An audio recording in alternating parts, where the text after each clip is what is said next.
ನಮಸ್ಕಾರ ವೀಕ್ಷಕರೇ, ನಮ್ಮ ಯೂಟ್ಯೂಬ್ ಚಾನಲ್ TGS ಕಿಚನ್ಗೆ ಸ್ವಾಗತ.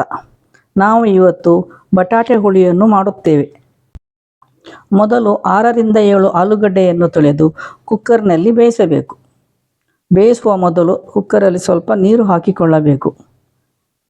ಇವಾಗ ಆಲೂಗಡ್ಡೆಯನ್ನು ಕುಕ್ಕರಲ್ಲಿಟ್ಟು ಬೇಯಿಸುತ್ತಿದ್ದೇನೆ. ಆಲೂಗಡ್ಡೆ ಮುಳುಗುವಷ್ಟು ನೀರನ್ನು ಹಾಕಿ ಬೇಯಿಸಬೇಕು. ಬಟಾಟೆ ಹುಳಿಯನ್ನು ನಾವು ಕೊಂಕಣಿಯಲ್ಲಿ ಬಟಾಟೆ ಸಾಂಗ್ ಅಂತ ಹೇಳುತ್ತೇವೆ.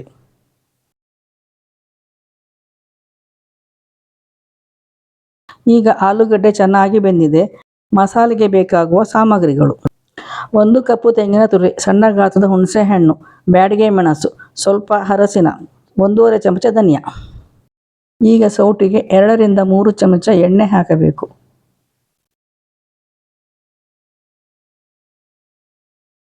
ನಂತರ 1½ ಚಮಚ ಧನಿಯಾ, ಚಿಟಿಕೆ ಅರಸಿನ ಹುಡಿ ಹಾಕಿ ಫ್ರೈ ಮಾಡಬೇಕು. ಧನಿಯಾ ಜಾಸ್ತಿ ಕಪ್ಪಾಗಬಾರದು.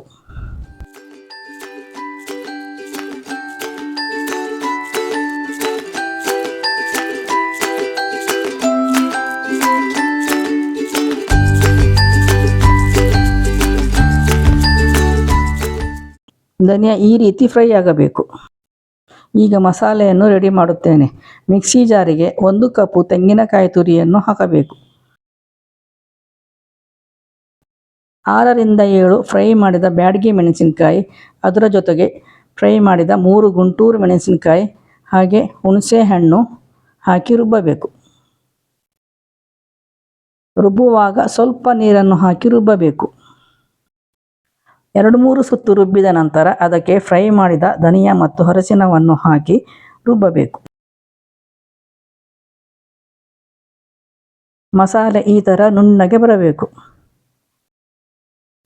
ಈಗ ಹುಳಿ ಮಾಡಲು ಬೇಕಾಗುವ ಸಾಮಗ್ರಿಗಳು: 5 ರಿಂದ 6 ಕಟ್ಟು ಮಾಡಿದ ಈರುಳ್ಳಿ, 2 ಮೀಡಿಯಂ ಗಾತ್ರದ ಟೊಮೆಟೊ, ಕರಿಬೇವು, ಎಣ್ಣೆ, ಸ್ವಲ್ಪ ಉಪ್ಪು. ಈರುಳ್ಳಿ ಸಣ್ಣಗೆ ಒಂದೇ ರೀತಿ ಕಟ್ಟಾಗಲು ನಾನು ಚಾಪರನ್ನು ಉಪಯೋಗಿಸಿದ್ದೇನೆ. ಈಗ ಪಾತ್ರೆಗೆ 7 ಚಮಚ ಎಣ್ಣೆ ಹಾಕ್ತಾ ಇದ್ದೇನೆ. ಜಾಸ್ತಿ ಎಣ್ಣೆ ಹಾಕಿದರೆ ಚೆನ್ನಾಗಿ ರುಚಿ ಬರುತ್ತದೆ, ಅದಕ್ಕೋಸ್ಕರ ಜಾಸ್ತಿ ಎಣ್ಣೆ ಹಾಕ್ತಾ ಇದ್ದೇನೆ. ತೆಂಗಿನ ಎಣ್ಣೆಯನ್ನು ಹಾಕಿದರೆ ಜಾಸ್ತಿ ರುಚಿ ಬರುತ್ತದೆ, ಅದಕ್ಕೆ ನಾನು ತೆಂಗಿನ ಎಣ್ಣೆಯನ್ನೇ ಹಾಕಿದ್ದೇನೆ. ಎಣ್ಣೆ ಬಿಸಿಯಾದ ಮೇಲೆ ಅದಕ್ಕೆ ಸ್ವಲ್ಪ ಕರಿಬೇವನ್ನು ಹಾಕಿ ಬಾಡಿಸಬೇಕು.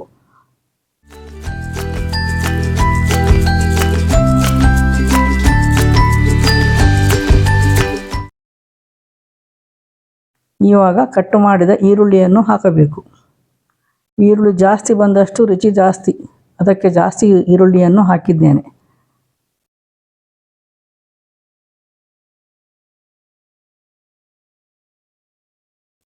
ಈರುಳ್ಳಿ ಸ್ವಲ್ಪ ಫ್ರೈ ಆದ ಮೇಲೆ ಅದಕ್ಕೆ ಸ್ವಲ್ಪ ಉಪ್ಪು ಹಾಕಬೇಕು, ಏಕೆಂದರೆ ಉಪ್ಪು ಹಾಕಿದರೆ ಬೇಗ ಫ್ರೈ ಆಗುತ್ತದೆ.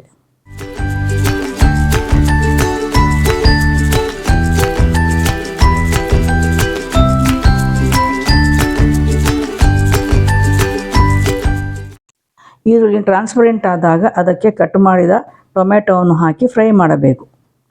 ನಾನು 2 ಟೊಮೆಟೊವನ್ನು ಹಾಕಿದ್ದೇನೆ. ಜಾಸ್ತಿ ಟೊಮೆಟೊ ಹಾಕಿದರೆ ಹುಳಿ ಆಗುತ್ತದೆ. ಈರುಳ್ಳಿ ಟೊಮೆಟೊ ಫ್ರೈ ಆದ ಮೇಲೆ ಅದಕ್ಕೆ ರುಚಿಗೆ ತಕ್ಕಷ್ಟು ಉಪ್ಪನ್ನು ಹಾಕಿ ಮಿಕ್ಸ್ ಮಾಡಬೇಕು.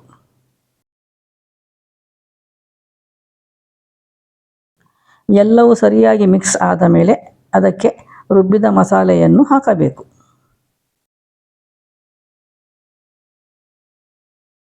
ಮಸಾಲೆ ಹಾಕಿ ಎಲ್ಲವನ್ನು ಮಿಕ್ಸ್ ಮಾಡಬೇಕು.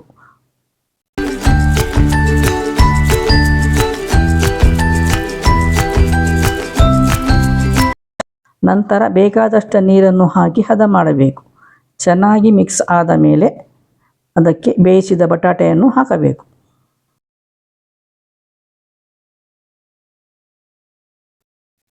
ನೋಡಿ, ಈ ಥರ ಬರುತ್ತದೆ. ನೀವು ಬೇಕಾದರೆ ಇನ್ನೂ ನೀರು ಹಾಕಬಹುದು. ಇದನ್ನು ಚಪಾತಿ ಜೊತೆಗೆ, ದೋಸೆ ಜೊತೆಗೆ, ನೀರು ದೋಸೆ ಜೊತೆಗೆ ತಿನ್ನಲು ಚೆನ್ನಾಗಿರುತ್ತದೆ. ಮಸಾಲೆ ಕುದಿ ಬರುವಷ್ಟರಲ್ಲಿ ನೀವು ನಮ್ಮ ಚಾನಲಿಗೆ ಸಬ್ಸ್ಕ್ರೈಬ್ ಮಾಡಿ, ಲೈಕ್ ಮಾಡಿ, ನಿಮ್ಮ ಸ್ನೇಹಿತರೊಂದಿಗೆ ಶೇರ್ ಮಾಡಿ, ಹಾಗೆ ಚೆನ್ನಾಗಿ ಬಂದಿದೆಯೋ ಇಲ್ಲವೋ ಅಂತ ಕಮೆಂಟ್ ಮಾಡಿ ತಿಳಿಸಿ. ಇವಾಗ ಚೆನ್ನಾಗಿ ಕುದಿ ಬಂದಿದೆ. ಗ್ಯಾಸ್ ಆಫ್ ಮಾಡುತ್ತೇನೆ. ಕೊನೆಗೆ ಕೊತ್ತಂಬರಿ ಸೊಪ್ಪನ್ನು ಹಾಕಬೇಕು.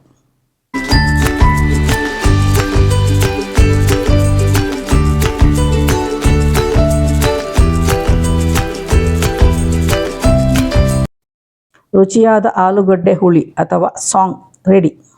Thank you.